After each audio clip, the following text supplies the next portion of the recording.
నమస్కారం, మీరు చూస్తుంది వాజీ న్యూస్. నేను మీ కేఆర్కే రాజు. ముందుగా ముఖ్యాంశాలు చూద్దాం.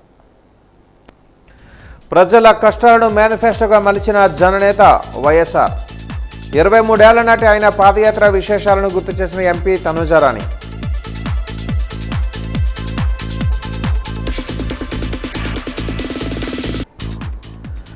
రాష్ట్రంలో క్రీడల ప్రోత్సాహానికి ప్రత్యేక పాలసీ. గోల్ఫ్ కప్ క్రీడా విజేతలకు బహుమతులు ప్రదానం చేసిన తూర్పు ఎమ్మెల్యే వెలగపూడి రామకృష్ణబాబు.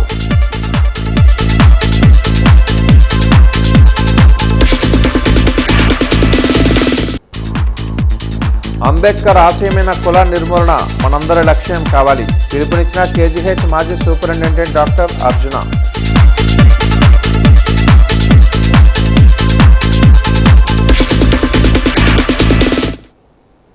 వివరాలు చూద్దాం. అల్లూరు జిల్లా అరకు నియోజకవర్గం అనంతగిరి మండలంలో పెను విషాదం చోటు చేసుకుంది. వాటర్ ఫాల్స్లో పడి 3 బాలికలు మృతి చెందారు. అనంతగిరి మండలం వలాసి పంచాయతీ పరిధిలోని మలంగుమ్మి వాటర్ ఫాల్స్ వద్ద విషాద ఘటన చోటు చేసుకుంది. సరదాగా వెళ్లిన 5 బాలికలలో 3 దుర్మరణం చెందగా మరొక బాలిక ప్రమాదం నుంచి తప్పించుకుని గాయాలతో బయటపడింది. పూర్తి వివరాల ప్రకారం హుకుంపేట మండలం బూర్జా పంచాయతీకి చెందిన జంబువలస గ్రామానికి చెందిన బాలికలు ఈరోజు ఉదయం అనంతగిరి మండలం వలాసి ప్రాంతం పంచాయతీలోని మలంగుమ్మి వాటర్ ఫాల్స్కు వెళ్లారు. ఈ వాటర్ ఫాల్స్లో అరకు నియోజకవర్గం అనంతగిరి హుకుంపేటకు సరిహద్దు ప్రాంతంలో ఉంది. అక్కడ జారుడు బల్లల ఉన్న నల్ల రాయిపై జారుతూ ఇన్స్టాగ్రామ్ వీడియోలు తీసుకోవాలని ఆ మహిళ ప్రయత్నించారు. ఈ క్రమంలో 3 బాలికలు అదుపు తప్పి లోతైన గుమిలో జారి పడిపోయారు. ఈ 3 మహిళలు ఈత రాకపోవడంతో నీటి లోతు ఎక్కువగా ఉండడం వల్ల వారు బయట పడలేక అక్కడికక్కడే 3 ప్రాణాలు కోల్పోయారు. ఈ సంఘటనలో మరొక మహిళ ఏదో విధంగా ఒడ్డుకు చేరుకుని ప్రాణాపాయం నుంచి బయటపడింది.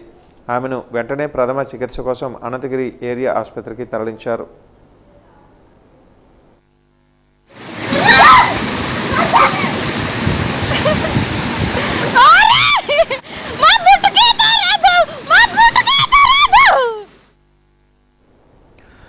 జిల్లాలో ఏప్రిల్ 9వ తేదీ నుంచి 23వ తేదీ వరకు 8వ ఎడిషన్ పోషణ్ పక్వాడా పోషణ మాసోత్సవాలు అత్యంత ప్రతిష్టాత్మకంగా నిర్వహిస్తున్నట్టుగా జిల్లా కలెక్టర్ రామచంద్రరెడ్డి వెల్లడించారు.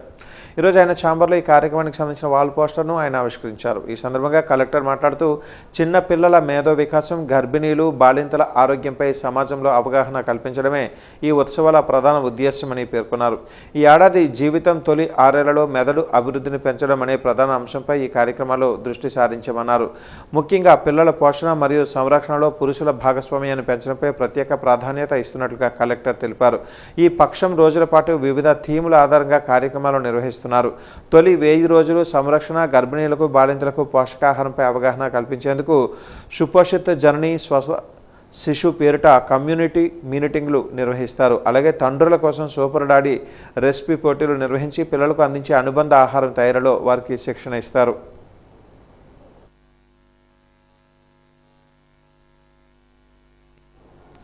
విశాఖ స్టీల్ ప్లాంట్ను ప్రైవేటీకరణ చేసే ప్రసక్తే లేదని విశాఖ నార్త్ ఎమ్మెల్యే పెనుమత్స విష్ణుకుమార్ రాజు స్పష్టం చేశారు. స్టీల్ ప్లాంట్పై కొంతమంది కావాలని పని కట్టుకుని దుష్ప్రచారం చేస్తున్నారని, వాటిని ప్రజలు నమ్మవద్దని ఆయన హితవు పలికారు. స్టీల్ ప్లాంట్పై కేంద్ర ప్రభుత్వం ఒక స్పష్టమైన ప్రకటన చేసిందని, అదేవిధంగా కేంద్ర మంత్రి కుమారస్వామి నేరుగా ప్లాంట్ను సందర్శించి ప్లాంట్ అభివృద్ధికి నిధులు విడుదల చేశారని అన్నారు. అనకాపల్లిలో స్టీల్ ప్లాంట్ నిర్మాణానికి విశాఖ స్టీల్ ప్లాంట్కి ఎటువంటి సంబంధం లేదని అన్నారు.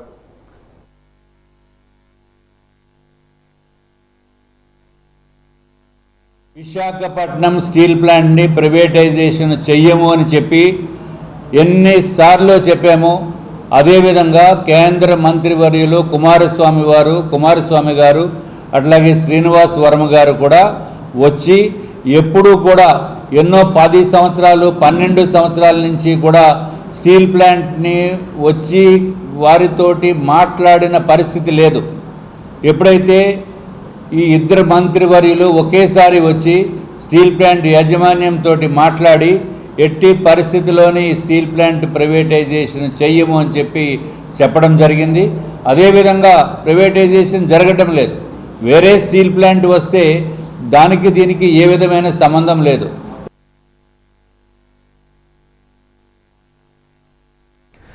విజయనగరం దాసనపేట విద్యుత్ భవనం సమీపంలో ఉన్న దాట్ల హాస్పిటల్ చైర్మన్ శ్రీకాంత్ జన్మదినోత్సవం సందర్భంగా ఈ రోజు నుంచి నెల రోజుల పాటు మెరుగైన వైద్య సేవలను సామాన్యులకు అందుబాటులో ఉండే విధంగా అందించబడునని డాక్టర్ శ్రీకాంత్ స్పష్టం చేశారు. ఆర్థోపెడిక్కి సంబంధించి 1,85,000 రూపాయలు విలువ చేసే total hip and knee replacement ఆపరేషన్లు కేవలం 85,000 రూపాయలకే చేస్తున్నామని, అదేవిధంగా నార్మల్ డెలివరీ, సిజేరియన్ డెలివరీలు ఫ్రీగా చేస్తున్నారని తెలిపారు. కేవలం మెడిసిన్ మరియు ల్యాబ్ ఛార్జీలు మాత్రమే వసూలు చేస్తామన్నారు. 4,700 రూపాయలు విలువ చేసే సుమారు 75 బ్లడ్ టెస్టులు ఈ హెల్త్ ప్యాకేజీలో 1,500 రూపాయలకు మాత్రమే చేస్తున్నామని తెలిపారు. ఈ ప్యాకేజీ వినియోగించుకున్న వారికి ఉచితంగా డాక్టర్ కన్సల్టెంట్ అందుబాటులో ఉంటుందని, ఈ సేవలు 24/7 చేస్తామని ఆయన మీడియా సమావేశంలో వెల్లడించారు.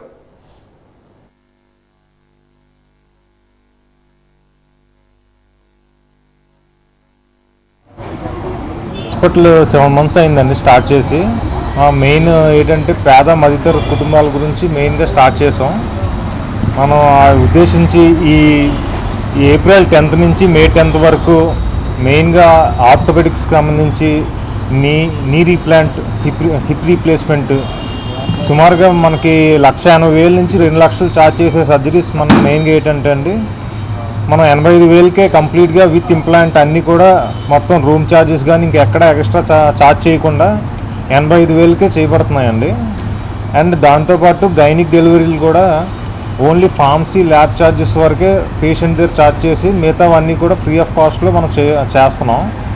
యాక్చువల్లీ మొన్న డిసెంబర్ మంత్లో కూడా సేమ్ చేసామండి. అండ్ చాలా మంచిగా స్పందన వచ్చింది. అండ్ మాకు మళ్ళా సో ఇలాగే మాకు వీలైనంత వరకు డెఫినెట్గా ఎంతవరకు మేము చేయాలో డెఫినెట్గా చేస్తాం.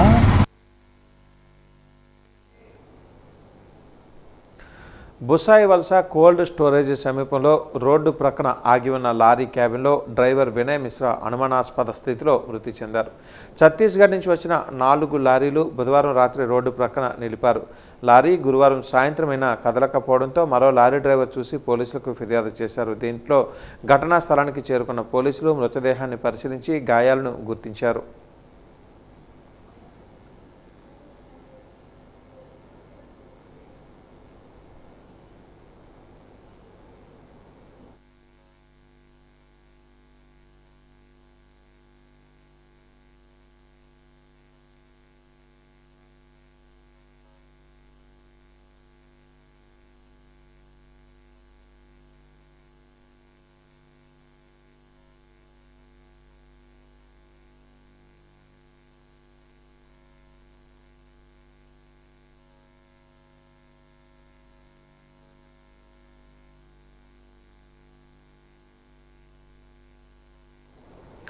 విజయనగరం జిల్లా గజపతి నగరం వైసీపీ కార్యాలయంలో మాజీ ఎమ్మెల్యే బొత్స అప్పలనరసయ్య శుక్రవారం మీడియా సమావేశాన్ని నిర్వహించారు. ఈ సందర్భంగా ఆయన మాట్లాడుతూ మచిలీపట్నం, విజయవాడ, గుంటూరు పట్టణాలను కలుపుకొని రాజధాని ఏర్పాటు చేసి ఉంటే తక్కువ ఖర్చుతో రాజధాని ఏర్పాటు అవుతుందని అన్నారు. 2 లక్షల కోట్లతో రాజధాని నిర్మాణం చేపడితే ఎప్పటికీ నిర్మాణం పూర్తి అవుతుందో తెలియని పరిస్థితి అని అన్నారు. హార్బర్ ఉన్న నగరాలను కలుపుతూ రాజధాని ఏర్పాటు చేస్తే త్వరగా అభివృద్ధి జరుగుతుందని తెలిపారు. ఈ కార్యక్రమంలో జడ్పీటీసీ గారతౌడు తదితరులు పాల్గొన్నారు.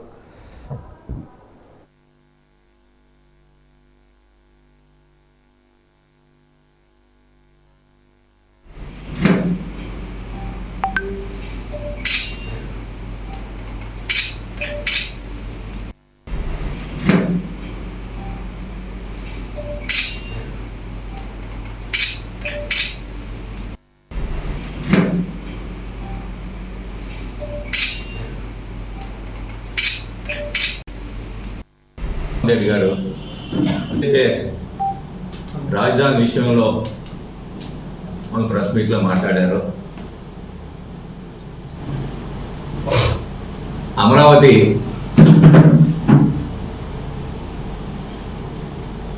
కట్టడం వలన రాష్ట్ర ఆర్థిక పరిస్థితి ఆలోచించుకొని చేయాల్సిన కార్యక్రమం అది. అదే ప్లాన్ బి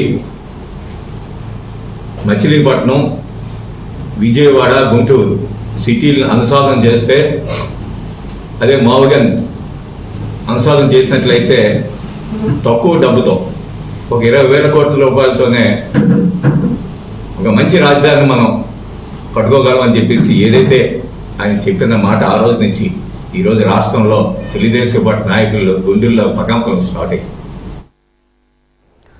రక్తదానం మహాదానమని, రక్తదానం పట్ల ఉన్న అపోహలను వీడి ముందుకు రావాలని జిల్లా collector doctor N Prabhakar Reddy యువత ఉద్యోగులకు పిలుపునిచ్చారు. మనమిచ్చే రక్తం మరొకరికి పునర్జన్మను ప్రసాదిస్తుందని గుర్తు చేశారు. వైద్య ఆరోగ్య శాఖ ఆధ్వర్యంలో కలెక్టరేట్లోని సమావేశ మందిరంలో శుక్రవారం ఏర్పాటు చేసిన రక్తదాన శిబిరాన్ని జిల్లా కలెక్టర్ ప్రారంభించారు. ఈ సందర్భంగా ఆయన స్వయంగా రక్తదాతలను పలకరించి వారిని ఉత్సాహపరిచారు. రక్తదానం చేసేందుకు స్వచ్ఛందంగా ముందుకు వచ్చిన వారిని సర్వే, రెవెన్యూ మరియు ఇతర ప్రభుత్వ శాఖల ఉద్యోగులను కలెక్టర్ ప్రత్యేకంగా అభినందించారు. ఒకరి ప్రాణాన్ని కాపాడేందుకు రక్తం ఇవ్వడం అత్యంత గొప్ప సేవా కార్యక్రమం అని ఆయన కొనియాడారు. అనంతరం దాతలకు కలెక్టర్ పండ్లను పంపిణీ చేశారు. ప్రభుత్వ ఉద్యోగులు కేవలం విధులకు పరిమితం కాకుండా సామాజిక సేవా కార్యక్రమాలలో చురుకుగా పాల్గొన్నారని ఆయన పిలుపునిచ్చారు. మనం హెల్పింగ్ హ్యాండ్స్ వంటి స్వచ్ఛంద సేవా కార్యక్రమాలలో కూడా పాల్గొన్నారని, సామాజిక స్పృహతో ముందుకు సాగాలని అధికారులకు, స్వచ్ఛంద సంస్థలకు సూచించారు.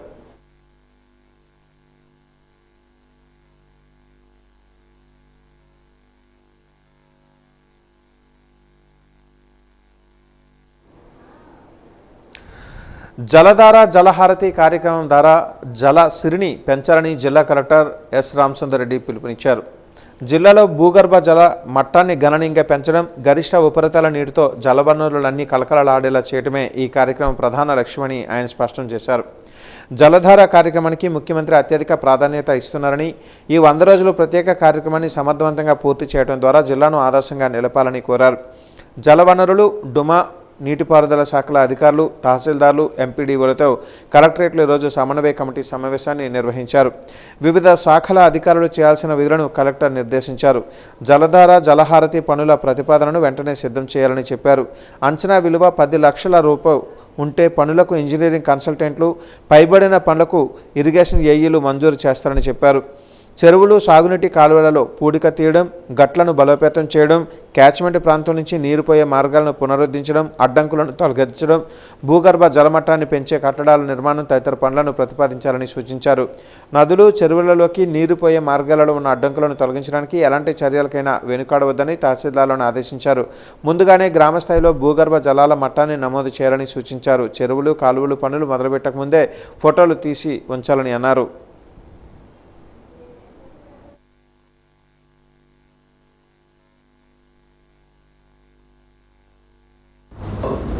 ట్యాంక్స్ కు మనం ముందు అనుకున్నట్టే ట్యాంక్స్ ని డీసిల్ చేసుకోవాలి, బండి స్ట్రెంథనింగ్ చేసుకోవాలి, వేర్స్ కు అండ్ స్విలేజెస్ కూడా రిపేర్స్ కు పెట్టుకోవాలి. నెక్స్ట్ సో ఏదైతే మనకు పిఆర్ దగ్గర ఉన్నాయో బ్యాక్గ్రౌండ్ లేవా, పిఆర్ దగ్గర ట్యాంక్స్ ఏవైతే పిఆర్ ట్యాంక్స్ ఉన్నాయో ఇవి మనకు మేజర్ గా ఉన్నాయి.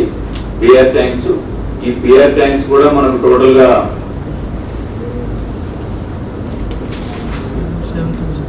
7,162 పిఆర్ ట్యాంక్స్ ఉన్నాయి. 7,162 పిఆర్ ట్యాంక్స్ కూడా మనము రెడీ చేసుకోవాలి. సేమ్ మళ్ళీ ఇప్పుడు మనం అనుకున్నట్టే ఇవి కూడా రెడీ చేసుకోవాలి.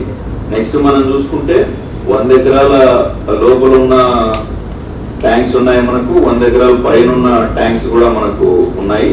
సో 100 ఎకరాల లోపల ఉన్న ట్యాంక్స్ ఎంఐ ట్యాంక్స్, 100 ఎకరాల పైన ఉన్న ఎంఐ ట్యాంక్స్ 363 ఉన్నాయి. 85,000 ఎకరాల ఆయకట్టు ఉంది దీంట్లో. సో వీటిని జాగ్రత్తగా చూసుకోవాలి. పర్టికులర్లీ వీటికి ఉన్న స్పిల్వేస్ అండ్ స్లూజెస్ జాగ్రత్తగా చూసుకోవాలి.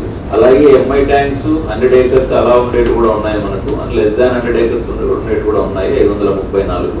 వీటిని కూడా సిమిలర్ లైన్స్ లో తీసుకోవాలి మనకు. అండ్ పిఆర్ ట్యాంక్స్ పర్టికులర్ గా పిఆర్ మేనేజ్మెంట్ కింద ఉంటాయి. బట్ ఏదైతే ఆయకట్టు ఉందో 176,113 ఎకరాలు కూడా, ఈ 176,113 ఎకరాలు కూడా నీళ్లు వచ్చే టార్గెట్ మనం చేసుకోవాలి.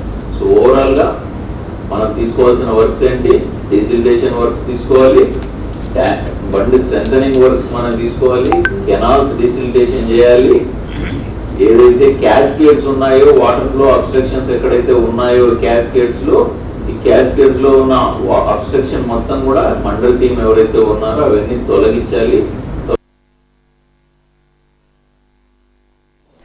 గర్భిణుల నుంచి 2 ఏళ్లలోపు చిన్నారులకు పోషకాహారం, ఆరోగ్యం, విద్యా విషయాలపై అవగాహన కల్పించడం పోషణ పక్వాడా కార్యక్రమం ముఖ్య ఉద్దేశమని జిల్లా collector doctor N Prabhakar Reddy పేర్కొన్నారు. ఈ సందర్భంగా ఆయన చాంబర్లో పోషణ పక్వాడా పక్షోత్సవాలను పోస్టర్లను కలెక్టర్ ఆవిష్కరించారు. ఈ సందర్భంగా కలెక్టర్ మాట్లాడుతూ గర్భధారణ సమయంలో తల్లి తీసుకునే పోషకాహారం పుట్టబోయే ఆరోగ్యకరమైన పెరుగుదలకు ఎంతగానో దోహదపడుతుందని, పోషకాహారంతోనే చిన్నారులకు ఉజ్వల భవిష్యత్తు ఉంటుందని గుర్తు చేశారు. ఈ నెల 9 నుంచి 23 వరకు జరిగే పోషణ పకోడా కార్యక్రమం ద్వారా ప్రజలలో పెద్ద ఎత్తున అవగాహన కల్పించాలని అన్నారు. ప్రతి గర్భిణి, బాలింత, చిన్నారికి సరిపోయిన పోషకాహారం అందేలా ప్రత్యేక కార్యక్రమాలు చేపట్టాలని తెలిపారు. గ్రామీణ, గిరిజన ప్రాంత ప్రజలకు పోషకాహారంపై చైతన్యం కల్పించేందుకు అధికారులు కృషి చేయాలని కోరారు. ఇందులో ప్రజాప్రతినిధులను కూడా భాగస్వాములను చేయాలని అన్నారు.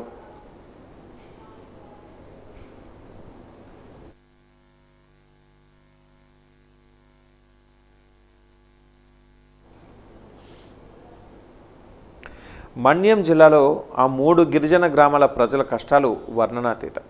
జియమ్మ వలస మండలం చాపరాయిగూడ, బాపన్నగూడ, దీసరిగూడ గ్రామాలకు రోడ్డు సౌకర్యం లేక డోలీ మోతలు శరణ్యమవుతున్నాయి.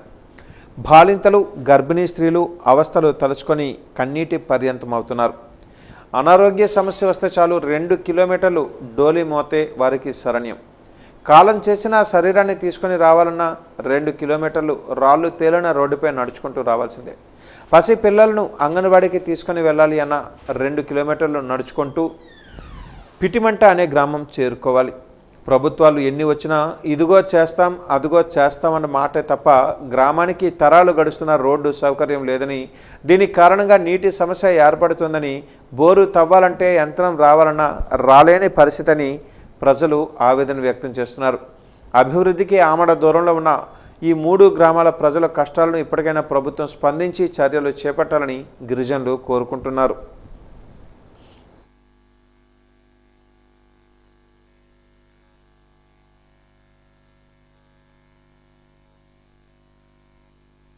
ఇలాగే మేము ఇబ్బంది, ఆ రోడ్డు లేక అంబులెన్స్ రావడం లేకుండా ఇలాగే మోసుకొని తీసుకెళ్ళడం గొప్ప ఇబ్బంది అయిపోతున్నాం. అలాగే ఇలాగే ఎంతో సీరియల్స్గా ఉన్న వాళ్ళకైతే మరి ఎంతనే పెయిన్, మరి ఎప్పటికి అంబులెన్స్ రాకపోతే మరి మా హాస్పిటల్ దిగి పెట్టడానికి మరి మేము టైం దొరకకపోతే పెయిన్ పోద్ది.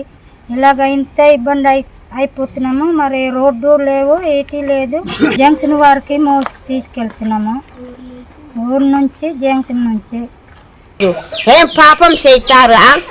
అప్పుడు కాసి నీళ్ళు కాసి సరి అవుతుంది, రోతు అవుతుంది అన్నారు. ఏది అది లేదు, ఇది లేదు, పర్రాకలే మేము నరకే రావడము. చూడు ముసలిదాయి కుర్పు మెల్లిందే, అలాగే అక్కడ దిగుతామా, నరకే రావడమే బాబు. ఈటి నీక నాకేరంగా మనం కానీ చెప్పుతానే బాబు. విజయనగరం జిల్లా ఎస్పీ ఏఆర్ దామోదర్ సెలవును వినియోగించుకొని ఏప్రిల్ 10వ తేదీ ఉదయం విశాఖపట్నం నుంచి విజయనగరం వస్తూ మోదవలస జంక్షన్ వద్ద ఎక్కువగా రహదారి ప్రమాదాలు జరుగుతున్నాయని, వాటిని నియంత్రించేందుకు మరియు ప్రమాదాలు జరుగుటకు గల కారణాలను అన్వేషించేందుకు డెంకాడ్ ఎస్ఐ, ఇతర పోలీసు అధికారులు మరియు సిబ్బందితో కలిసి ప్రమాదాలు జరుగుతున్న స్థలాన్ని పరిశీలించేందుకు ఆగారు. ప్రమాదాలు జరగడానికి గల కారణాలను అధికారులతో సమీక్షిస్తూ ఉండగా జిల్లా ఎస్పీ కళ్ల ముందే ఒక వ్యక్తి మోటారు సైకిల్పై విజయనగరం నుంచి విశాఖపట్నం వెళ్తూ తన ముందున్న బొలెరో వాహనాన్ని దాటే క్రమంలో బొలెరో వాహనానికి బలంగా ఢీకొట్టి రహదారిపై పడిపోయారు. సంఘటనను ప్రత్యక్షంగా చూసిన జిల్లా ఎస్పీ దామోదర్ వెంటనే అప్రమత్తమై అక్కడే ఉండి పోలీసు అధికారులు మరియు సిబ్బందితో గాయపడిన వ్యక్తిని లేవనెత్తి ప్రక్కకు తీసుకుని వెళ్లి సపర్యలు చేయించారు. సదరు వ్యక్తి షాక్ నుంచి తేరుకునే విధంగా జిల్లా ఎస్పీ ధైర్యం చెప్పారు. రహదారిపై పడిన మోటారు సైకిల్ను సిబ్బందితో ప్రక్కకు తీయించి కాసేపు వాహనాల రాకపోకలకు ఎటువంటి విఘాతం కలగకుండా ట్రాఫిక్ రెగ్యులరైజేషన్ చేయించారు.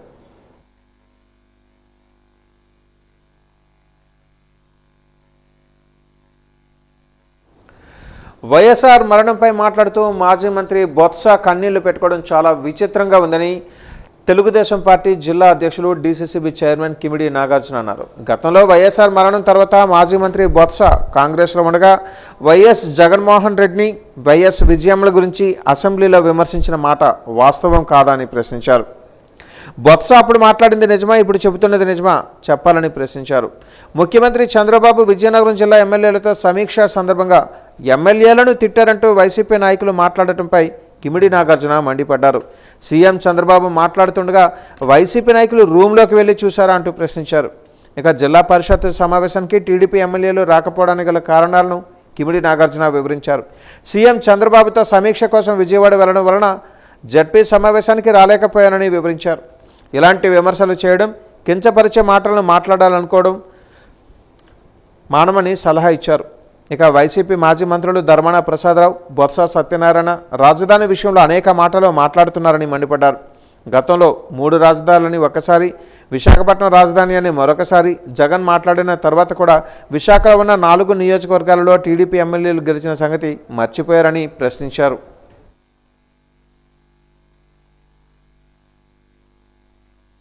రాజకీయాలలో సిద్ధాంతాలు ముఖ్యం. రాజకీయాలలో హుందాతనం చాలా ముఖ్యం.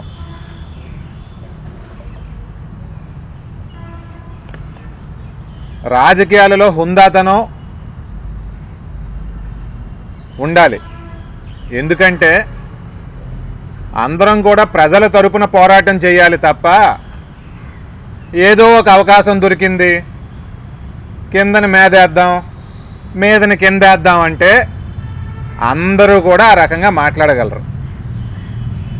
ఏంటండి అసలు జడ్పీ సమావేశానికి మా ఎమ్మెల్యేలు చంద్రబాబు నాయుడు గారితో, మన రాష్ట్ర ముఖ్యమంత్రి వర్యులతో రివ్యూ మీటింగ్ అనేది జరిగి అది అర్ధరాత్రి దాటడం వల్ల మరుసటి రోజున ఇక్కడ సమావేశానికి రాలేకపోతే జిల్లా పరిషత్ చైర్మన్ గారు మరి దాన్ని కూడా ఒక అవకాశం కింద మలుచుకుందామని చూడడం ఎంతవరకు సమంజసం? నేను డీసీసీబీ చైర్మన్ అయిన తర్వాత 4 డిఆర్సీ మీటింగులకు వెళ్ళాను. మరి ఆ 4 డిఆర్సీ మీటింగుల్లో ఒకటి కాదంటే 2టికే మరి జిల్లా పరిషత్ చైర్మన్ గారు వచ్చారు. మిగిలినాటికి ఎందుకు రాలేకపోయారు? మా ఎమ్మెల్యేలు ప్రజలకి సేవ చేయాలంటే మీ ముందు వచ్చి కూర్చుంటేనే చేసినట్ట? డాక్టర్ బిఆర్ అంబేద్కర్ జయంతిని పురస్కరించుకొని 5 రోజుల పాటు నిర్వహించే సమత పుస్తక ప్రదర్శన డాబా గార్డెన్స్ అల్లూరి సీతారామరాజు విజ్ఞాన కేంద్రంలో ప్రారంభమైంది.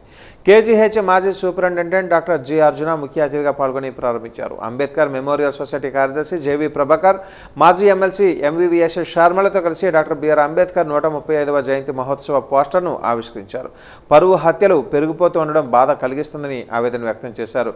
కుల నిర్మూలన అంబేద్కర్ ఆశయమని, అది మనందరి లక్ష్యం కావాలని పిలుపునిచ్చారు. సమాజంలో కులాల పేరుతో తప్పుడు సిద్ధాంతాలను ప్రోత్సహిస్తున్నారని విమర్శించారు. క్యాన్సర్ లాంటి కుల వివక్షను నిర్మూలించకపోతే మొత్తం సమాజం నష్టపోతుందని హెచ్చరించారు.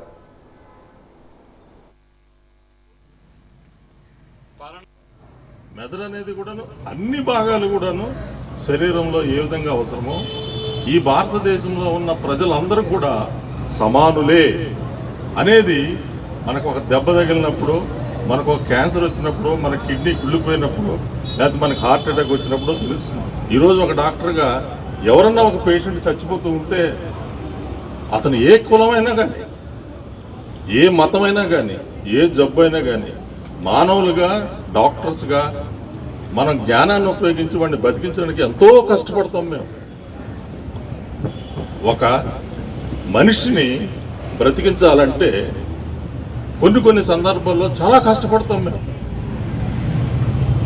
బాధేస్తుంది కూడా, అయ్యో నా పేషెంట్ చచ్చిపోతున్నాడే అని. అలా రోజుకి ఎంతోమంది చచ్చిపోతూ ఉంటారు. కానీ ఒక బాధ్యత గల ఒక డాక్టరు ఒక యాక్సిడెంట్ అయిన పేషెంట్నో లేదంటే ఇంకా ఎవరినైనా ఒక గుండెపోటు వచ్చిన మనిషిని బ్రతికించలేకపోతే ఆ రోజు నా చదువంతా వేస్టే అని చెప్పేసిన ఫీలింగ్ ఉంటుంది మాకు. అని ఏదైతే ఇప్పుడు కులం, మతం, కులం అనేది వాళ్ళు సృష్టించిందే. సైంటిఫిక్గా అందరూ కూడాను తల్లి గర్భం నుంచి మానవం ద్వారా, విజయన ద్వారానే పుడతారు. కానీ ఎంత దుర్మార్గంగా తల నుంచేమో బ్రాహ్మణులు పుట్టారని, భుజాల నుంచేమో మరి రాజులు పుట్టారని, కడుపు నుంచేమో వయసులు పుట్టారు అని చెప్పేసి మిగతా కాళ్ళ దగ్గర నుంచి ఎవరైతే దళిత వర్గాలుగా పిలువబడుతున్నారో, ఎవరైతే అన్టచబిలిటీకి గురవుతున్నారో వాళ్ళు పాదాల నుంచి పుట్టారు అని చెప్పేసి కవిత్వాలు రాశారు. నేను దాన్ని రివర్స్ చేస్తా. కాలు అనేది సరిగ్గా లేకపోతే మనం ఒక చోట నుంచి ఇంకో చోటకు వెళ్ళలేము. 2 కాళ్ళు పోయిన వ్యక్తి చక్రాల కుర్చీలోనే ఉండాలి. లేకపోతే 2 కాళ్ళు చేతులు చచ్చుబడిన వ్యక్తికి ఎవరో ఒకరు సహాయం. ప్రజల కష్టాలని మేనిఫెస్టోగా మార్చిన గొప్ప నేత, లక్షలాది మందికి ప్రాణదాత వైఎస్ఆర్ అని అరకు ఎంపీ తనుజారాణి అన్నారు. లక్షలాది మందికి ఇళ్లను నిర్మించి ఇచ్చారని గుర్తు చేశారు. ఆయన ప్రజలకు దూరం అవ్వడం దురదృష్టకరమని 23 ఏళ్ల నాటి పాదయాత్ర విషయాలను వెల్లడించారు.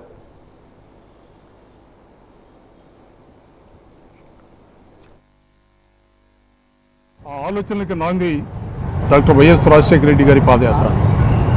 ఆ పాదయాత్రలో వారికి వచ్చినటువంటి అనుభవాలు, ప్రజల నుంచి వచ్చినటువంటి విజ్ఞప్తులు, ప్రజలతో వారు డైరెక్ట్గా ఇంటరాక్ట్ అయినప్పుడు వారు తెలుసుకున్నటువంటి విషయాలు, గ్రామీణ ఆర్థిక వ్యవస్థలో సమూలమైనటువంటి మార్పు తీసుకురావాలి, ఈ గ్రామాలలో ఉన్నటువంటి లక్షలాది మంది పేద పిల్లలు వారి ఆలోచన జిజ్ఞాసని రాష్ట్ర ఆర్థిక వ్యవస్థలో పెట్టుబడిగా పెట్టాలని, లక్షలాదిగా ఉన్నటువంటి షెడ్యూల్ కులాలు, షెడ్యూల్ తెగలు, మైనార్టీలు, వెనుకబడినటువంటి వర్గాలు, సమాజంలో ఉన్నటువంటి పేద వర్గాల బిడ్డలందరికీ కూడా ఫీజు రియంబర్స్మెంట్ కార్యక్రమం, ఇంజనీరింగ్ కానీ మెడిసిన్ కానీ ఉన్నత విధులు చదువుకోవడానికి ఫీజు రియంబర్స్మెంట్ కార్యక్రమాన్ని ఏర్పాటు చేసినటువంటి ఘనత భారతదేశ చరిత్రలోనే రాజశేఖర రెడ్డి గారికి దక్కుతుంది. లక్షలాది మందికి ప్రాణ ప్రదాత డాక్టర్ వైఎస్ రాజశేఖర రెడ్డి గారు. ఆ ఆలోచన వారి పాదయాత్రలో నుంచి పుట్టినటువంటి ఆలోచన. ఆయన పాదయాత్ర చేసే సందర్భంలో గ్రామాలలో ఉన్నటువంటి లక్షలాది పూరీలు చూసి ఆర్థిక వ్యవస్థలో సమూలమైనటువంటి మార్పు తీసుకొచ్చి పేదరికాన్ని పోగొట్టి ప్రజలందరూ సురక్షితంగా మంచి గృహాల్లో నిర్మించాలన్నటువంటి ఆలోచన క్రమంలో అందరికీ కూడా లక్షలాది మందికి ఇళ్లు నిర్మించే కార్యక్రమాన్ని ఆ రోజు ప్రవేశపెట్టారు. ఈరోజు ప్రతి ఒక్క ఆంధ్ర ప్రజల గుండెల్లో నిలిచిపోయిన నాయకుడు, మహానేత వైఎస్ రాజశేఖర రెడ్డి గారు. అట్లాంటిది ఈరోజు ఆ పాదయాత్ర స్టార్ట్ చేయడము, ఈరోజు మనందరం ఆయన్ని గుర్తు తెచ్చుకొని ఆ రోజుని కూడా మనం సెలబ్రేట్ చేసుకుంటున్నామంటే అది ఆయన గవర్నెన్స్ ఎంత బాగుంది, ఎంత బాగుండేది అన్నదానికి ఒక నిదర్శనం అని చెప్పి ఈ సందర్భంగా తెలియజేస్తున్నాను. విశాఖలో నిర్వహించిన విలేకరుల సమావేశంలో వైఎస్ఆర్సీపీ మహిళా విభాగం అధ్యక్షురాలు వరదు కళ్యాణి మాట్లాడుతూ వైఎస్ పాలన ఒక స్వర్ణయుగమని అన్నారు. పేదవాడు ఉన్నత విద్యకు దూరం కాకూడదని ఫీజు రియంబర్స్మెంట్ పథకం ప్రవేశపెట్టారని తెలిపారు. పేదవాడికి కార్పొరేట్ వైద్యం అందించాలని ఆరోగ్యశ్రీని పెట్టారని వెల్లడించారు. రాష్ట్ర దిశను వైఎస్ఆర్ మార్చేశారని అన్నారు. తండ్రి అడుగు జాడలలోనే వైఎస్ జగన్ నడుస్తున్నారని, ఆయన వారసుడిగా ప్రజలకు ఎన్నో సంక్షేమ పథకాలు ప్రవేశపెట్టారని తెలిపారు.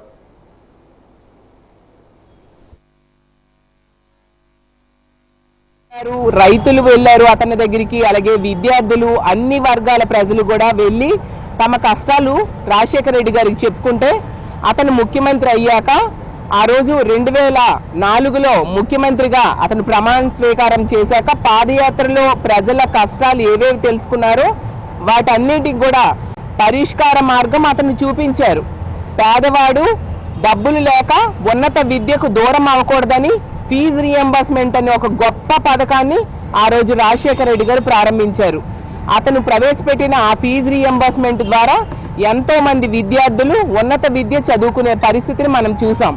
అలాగే పేదవాడు డబ్బున్న వాళ్ళతో సమానంగా కార్పొరేట్ వైద్యం అందించాలి పేదవాడికి అనే ఉద్దేశంతో ఆరోగ్యశ్రీ లాంటి ఒక గొప్ప పథకాన్ని ఆ రోజు రాజశేఖర రెడ్డి గారు ప్రవేశపెట్టడం జరిగింది.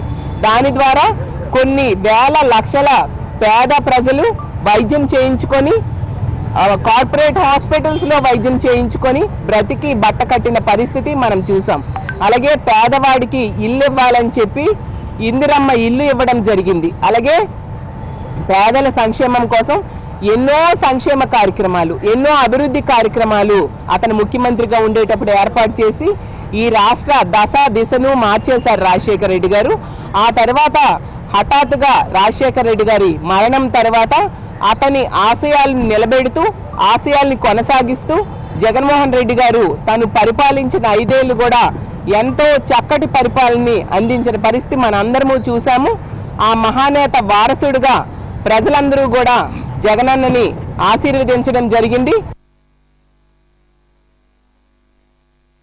మహాత్మా జ్యోతిరావు పూలే ఒక గొప్ప సాంఘిక సంస్కర్త అని కుల వివక్ష వ్యతిరేక పోరాట సమితి జిల్లా అధ్యక్షులు మద్దెల సుబ్బన్న తెలిపారు.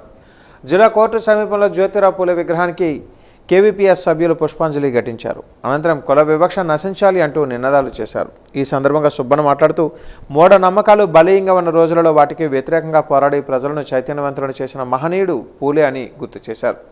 ఆయన తన సతీమణికి విద్య నేర్పి ఆమె ద్వారా మహిళోద్ధరణకు కృషి చేసిన గొప్ప జనోద్ధారకులనిగా వర్ణించారు. రాజ్యాంగ నిర్మాత అంబేద్కర్ పూలేను తన గురువుగా పేర్కొన్నారు అంటే ఆయన ఎంతటి మహనీయుడో అర్థం చేసుకోవాలని అన్నారు.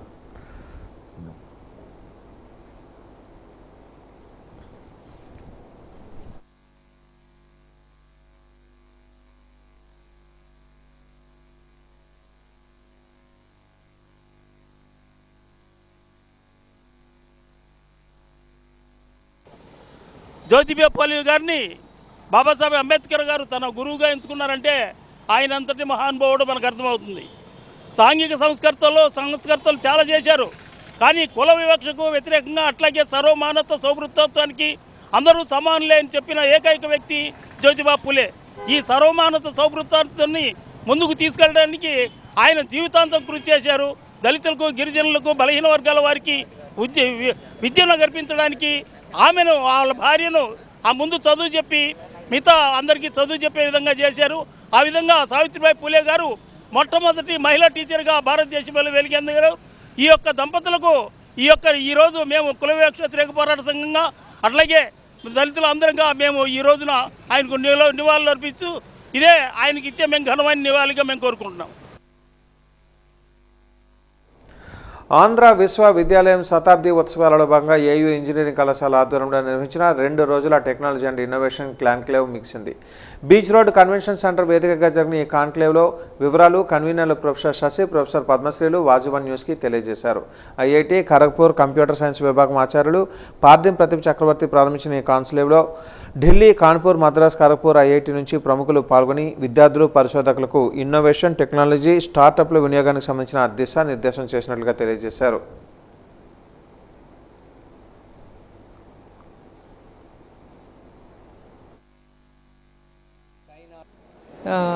ఈ కార్యక్రమం ఏంటంటే టెక్నాలజీ అండ్ ఇన్నోవేషన్ కాంక్లేవ్. ఈ థీమ్ ఆఫ్ ద కాంక్లేవ్ ఏంటంటే ఫ్యూచర్లో ఈ ఎమర్జింగ్ టెక్నాలజీస్ యొక్క ఎఫెక్ట్ ఎలా ఉంటుంది, దానికి అనుగుణంగా అంటే దాని నుండి మనం ఉపయోగాలు మ్యాక్సిమం ఉపయోగాలు పొందటానికి, ఆ తర్వాత దానివల్ల వచ్చే రిస్కులు మినిమైజ్ చేయటానికి ఏ రకంగా సిస్టమ్స్ని బిల్డ్ చేయాలి. ఎందుకంటే ఈ టెక్నాలజీ వలన వచ్చే చేంజెస్ అన్ని డొమైన్స్లోనూ అంటే అన్ని రకాల ఇంజనీరింగ్ డిసిప్లిన్స్లోనూ జరగబోతోంది. ఆ పద్ధతులన్నింటినీ చక్కగా సులభంగా నేర్చుకోవడానికి, దానికి ప్రిపేర్ చేయడానికి ఉపయోగపడుతుంది. సో బేసిక్గా ఈ కాన్క్లేవ్లో స్టూడెంట్స్ అందరూ పార్టిసిపేట్ చేస్తున్నారండి. రీసెర్చ్ స్కాలర్స్ ఉన్నారు. వీళ్ళందరికీ ఏంటంటే ఎమర్జింగ్ టెక్నాలజీస్ మీద అవగాహన కలిగిస్తున్నారు. సో ఈ ఐడియాస్ని వాళ్ళు తీసుకొని కొత్త టూల్స్ ఏమైనా బిల్డప్ చేయొచ్చు. సో ఆ విధంగా ఏంటంటే రీసెర్చ్ స్కాలర్స్కి కూడా వీళ్ళు చెప్పే కొన్ని టెక్నిక్స్ వాళ్ళ రీసెర్చ్లో యూజ్ అవుతాయి. సో ఈ విధంగా వాళ్ళ అన్ని విధాలుగా ముందుకు వెళ్ళడానికి సహకరిస్తుందండి. ఇట్లాంటి ప్రీమియర్ ఇన్స్టిట్యూట్స్ నుంచి, ఐఐటీస్ నుంచి ప్రొఫెసర్స్ వచ్చి ఇక్కడ వాళ్ళ నాలెడ్జ్ అంతా షేర్ చేస్తున్నారు. సో దాంతో ఏంటంటే మన పిల్లలు బెనిఫిట్ అవుతున్నారు. దాంతో ఏయూ శతాబ్ది ఉత్సవాలలో భాగంగా 3 రోజుల పాటు నిర్వహించిన జాతీయ సంగీత నృత్య కార్యశాల ముగిసింది. ప్లాటినం జూబీ గెస్ట్ హౌస్ సమావేశ మందిరంలో జరిగిన ఈ ముగింపు కార్యక్రమంలో ఢిల్లీకి చెందిన సంగీత నాటక అకాడమీ అవార్డు రాఘవరాజ్ భట్ కథక్ నృత్య రీతులను వివరించారు. రాగా, తాళ, వివిధ సంగీత రీతులపైన విద్యార్థులకు తెలియజేశారు.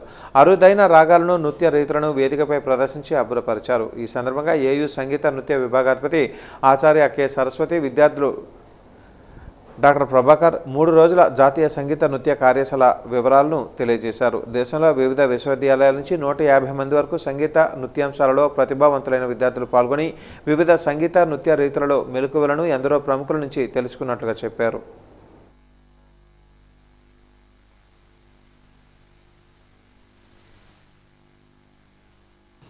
ఈ 3 రోజులు దేశం నలుమూలల నుంచి ఉద్దండులైన మహావిద్వాంసులను తీసుకొచ్చాము. పద్మభూషణ్, సంగీత కళానిధి, సంగీత విద్యానిధి, కలైమామణి మొదలైన అనేకమైన బిరుదులు కలిగినటువంటి మధురై టిఎన్ శేషగోపాలన్ గారు ఈ ఉత్సవానికి ముఖ్య అతిథిగా విచ్చేశారు. మా విశ్వకళా పరిషత్ ఉపకులపతులు శ్రీ జేపీ రాజశేఖర్ గారు మాకు అనేక సహాయ సహకారాలు అందిస్తూ చీఫ్ ప్యాట్రన్గా మాకు వారు కూడా విచ్చేశారు ఈ కార్యక్రమానికి, ప్రారంభోత్సవానికి. అలాగే మా ఆర్ట్స్ కామర్స్ కళాశాల ప్రిన్సిపాల్ గారు శ్రీ జాలాది రవి గారు మాకు ఆ కార్యక్రమాన్ని నిర్వహించి నడిపింపజేశారు. ఈ కార్యక్రమంలో కథక్ మన సంప్రదాయ కళలే, మొత్తం భారతదేశంలో వాడుతున్న సంప్రదాయ కళలన్నింటినీ కూడా ఇంచుమించుగా మేము తేగలిగాము. కూచిపూడి, భరతనాట్యం, కథక్, మోహిని అట్టం ఇలాంటి నృత్య రీతులతో పాటుగా కర్ణాటక సంగీతం, భక్తి సంగీతం, లలిత సంగీతం, కేరళలో ఎంతో ప్రాచుర్యం పొందినటువంటి సోపాన సంగీతం ఇలాంటి అంశాలన్నింటినీ కూడా పిల్లలకి చెప్పించాము. ఈ ఆంధ్ర యూనివర్సిటీ సెంటినరీ సెలబ్రేషన్స్ అన్నది ఒక అద్భుతమైనటువంటి, చాలా వైభవమైనటువంటి ఒక సెలబ్రేషన్. విశాఖపట్నం అంతా గర్వించదగినటువంటిది. మీ అందరికీ విదితమే, Andhra university is considered as one of the best universities in south India. ఎంతోమంది హేమీలు ఇక్కడ చదువుకునే ఉద్దండులు లేని వారు ఉన్నారు. అలాగే సంగీతం, సాహిత్యం, కళల్లో కూడా ఎంతో నిష్ణాతులైన వారు ఎంతోమంది ఆంధ్ర యూనివర్సిటీలోనే చదువుకొని పైకి వచ్చిన వారు అన్నమాట. ఈ కార్యక్రమాలకి చక్కగా మన వైస్ ఛాన్సలర్ రాజశేఖర్ గారు ఆల్మోస్ట్ 3 నెలల క్రితమే నేను కూడా వారిని కలవడం జరిగింది. ఒక సందర్భంలో సరస్వతి విద్యార్థి గారితో కార్యక్రమం కలిపినప్పుడే అప్పటి నుంచే ఆయన చాలా చక్కగా ప్లాన్ చేస్తూ మీరు కూడా సలహాలు ఇవ్వండి, అవన్నీ పిలిస్తే బాగుంటుంది ఏమిటి అని చెప్పి అడగటం జరిగిందనమాట. ఇంత అద్భుతంగా రూపకల్పన చేసి ఈ కార్యక్రమాన్ని చాలా అద్భుతంగా, దివ్యంగా 3 రోజుల పాటు ఇక్కడ కార్యక్రమాలు జరుపుతున్నారు. ముఖ్యంగా యువతకు, విద్యార్థులకి మన కళలు, మన సాంప్రదాయాలు, మన ఎంత రిచ్ కల్చర్ మనకు ఉంది ఆంధ్రులకి అన్నది తెలియపరచడానికి ఇది ఒక చక్కటి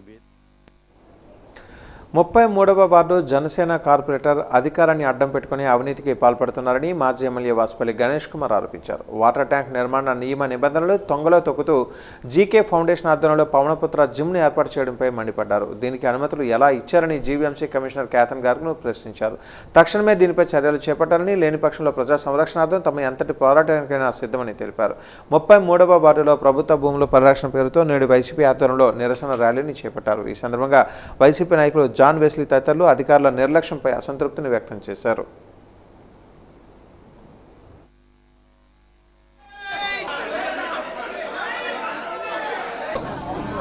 33వ వార్డులో డాబా గార్డెన్స్ ఏరియా 2 లక్షల ఎకర గజం, 500 గజాలు సుమారు కబ్జాకు గురయ్యండి. అది ఎవరు? స్వయాన కార్పొరేటరు, ఆయన మొగుడు. ఓకే ఓకే, కార్పొరేటర్ మొగుడు.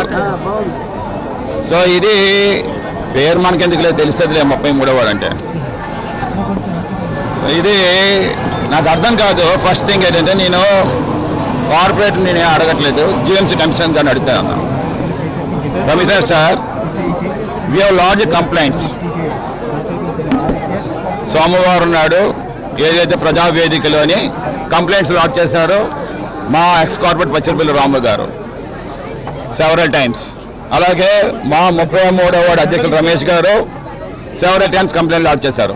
ఈ రోజు వరకు కూడా, ఇంతవరకు కూడా దీని మీద స్పందన లేదు.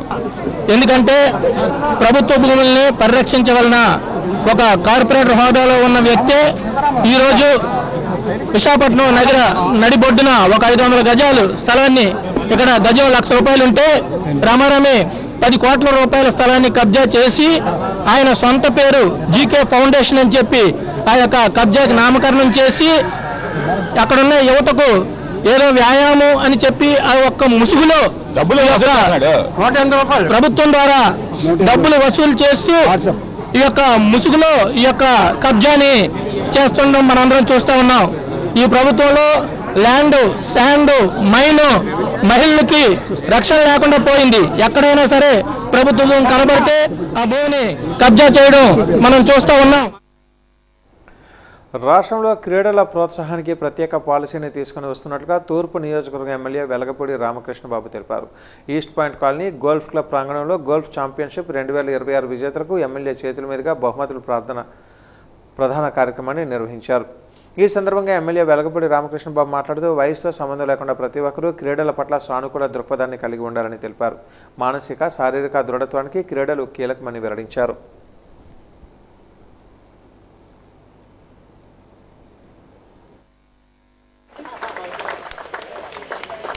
Very proud of the way I played. This thing that was almost completed, waiting for. అంతేకాకుండా ఈ ప్రభుత్వం వచ్చిన తర్వాత సుమారు ఈ గోల్ఫ్ క్లబ్ అసోసియేషన్ వారు సభ్యులు బయట డోనర్ సహకారంతో 67 కోట్ల రూపాయలు పెట్టి మంచి బిల్డింగు ప్లేయర్స్ వచ్చినప్పుడు కానీ ఉండటానికి సుమారు 30 కోట్లు పెట్టి ఆధునికంగా కూడా నిర్మించడం జరిగింది. ఈరోజు యాక్చువల్గా చంద్రబాబు నాయుడు గారు రావాల్సింది. చంద్రబాబు నాయుడు గారు వచ్చుంటే కపిల్ దేవ్ గారు కూడా వచ్చేవారు. ఆయన కూడా చూసే భాగ్యం మాకు కలిగేది, కపిల్ దేవ్ గారిని, విశాఖ ప్రజలకు కానీ నాకు కానీ. ఎందుకంటే ఆయన టీవీలో ఆడినప్పుడు చూడటమే కానీ బయట నేను చూడలేదు ఎప్పుడు. ఆయన చూసే భాగ్యం కలిగేది నాకు కూడా. తప్పకుండా కూడా క్రీడలు ఆంధ్రప్రదేశ్లో ప్రోత్సహించాలనే ఉద్దేశంతో చంద్రబాబు నాయుడు గారు బ్రహ్మాండమైన పాలసీ కూడా క్రీడాకారులను ప్రోత్సహించడానికి ఆంధ్రప్రదేశ్లో చాలా పెద్ద మొత్తంలో ప్రోత్సాహకాలు కూడా ఇస్తున్నారు. 2018లో ప్రభుత్వం వారు 12 ఎకరాలు ఇచ్చాక మనం ఛాంపియన్షిప్ కోర్స్ చేశాము. అది చేసిన కాడి నుంచి పీజీటీ టోర్నమెంటు కండక్ట్ చేసే ఎలిజిబిలిటీ వచ్చింది. ఇది 3వసారి జరుగుతున్నది. విశాఖపట్నం ఈపీజీసీలో ఆడటానికి ఎక్కువ మంది ప్లేయర్స్ రిజిస్టర్ అవుతారు ప్రతి సంవత్సరం అన్ని టోర్నమెంట్ల కంటే. ఈసారి 132 మంది అయ్యారు. వారిలో 18 మంది ఇంటర్నేషనల్ ప్లేయర్స్ ఉన్నారు. ఈరోజు టోర్నమెంటు ట్రోఫీలు ఇవ్వటం జరిగింది. బెంగళూరు జోషి గారికి ఫస్ట్ ప్రైజు, మజుందార్ దుబాయ్ గారికి సెకండ్ ప్రైజు రావటం జరిగింది. పీజీటీ ఎప్పుడు మీరు అవకాశం ఇచ్చినా మేము ప్రతి సంవత్సరం పెడతాము. మీ గోల్ఫ్ కోర్సు, మీ ఆతిథ్యం చాలా బాగుంటుందని విశాఖపట్నాన్ని వాళ్ళు మెచ్చుకోవడం జరిగింది. ఆ విధంగానే మన ఊరు ఎప్పుడు అన్ని కన్వెన్షన్లకి చాలా మంచి ఆతిథ్యం ఇవ్వటం మన విశాఖపట్నం యొక్క గొప్పతనం. Young hero Adivi Sesh, beautiful Mrunal Thakur జంటగా దర్శకుడు షనిల్ డియో తెరకెక్కించిన భారీ యాక్షన్ థ్రిల్లర్ డెకాయిట్. ఇది ఒక ప్రేమ కథా చిత్రం గ్రాండ్గా విడుదలైంది. ఈ సందర్భంగా చిత్ర బృందం విశాఖ నగరంలోని సంఘం థియేటర్లో సందడి చేసింది. ప్రేక్షకులతో హీరో శేషు, హీరోయిన్ ఠాకూర్ తమ భావాలను పంచుకున్నారు. వీరిని సెల్ ఫోన్లో బంధించేందుకు ప్రేక్షకులు పోటీపడ్డారు. తమ చిత్రం సక్సెస్ అభిమానులకే అంకితం అంటూ ప్రకటించి ప్రేక్షకుల అభిమానాన్ని చూరుకున్నారు. ఒక దశలో ప్రేక్షకులకు గులాబీలిచ్చి సందడి చేశారు. మధ్యలో డ్యాన్సులు వేసి ఆకట్టుకున్నారు. సినిమా బాగుందంటూ ఈలలతో ప్రేక్షకులు సమాధానం ఇవ్వగా చిత్రం యూనిట్ ఆనందాన్ని వ్యక్తం చేసింది.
నేను మాట్లాడతా, నేను మాట్లాడుకుంటే ఫస్ట్ నేను మా junior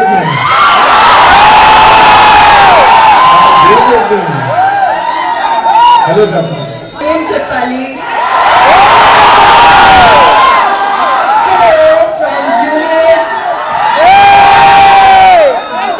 Love you gave me for films, and today I don't know whether you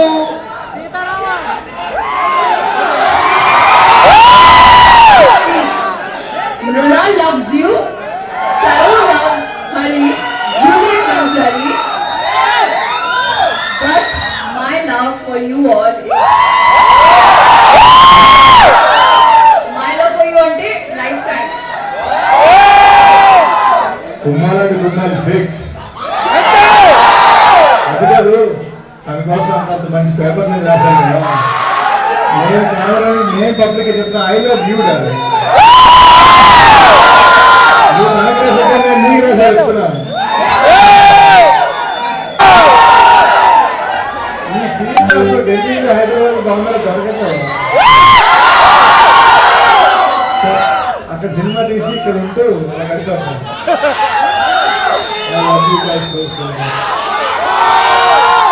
ఇప్పుడు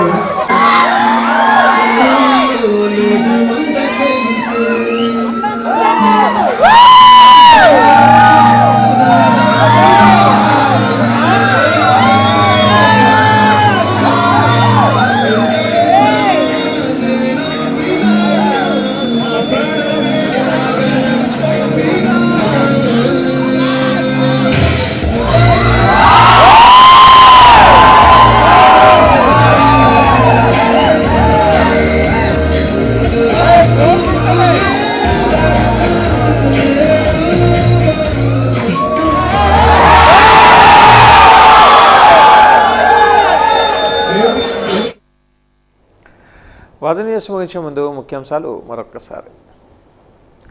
ప్రజల కష్టాలను మేనిఫెస్టోగా మలిచిన జననేత వైఎస్ఆర్.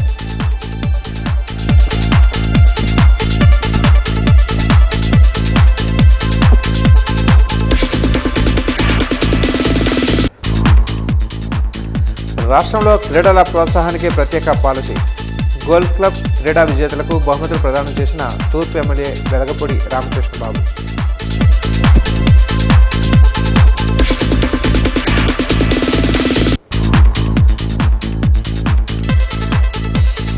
అంబేద్కర్ ఆశయమైన కుల నిర్మూలన మనందరి లక్ష్యం కావాలి.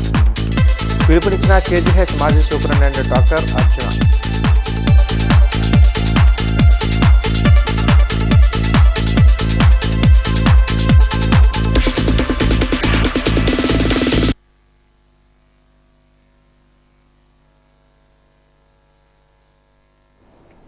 వాజీ న్యూస్ ఇంతటితో సమాప్తం. నమస్కారం.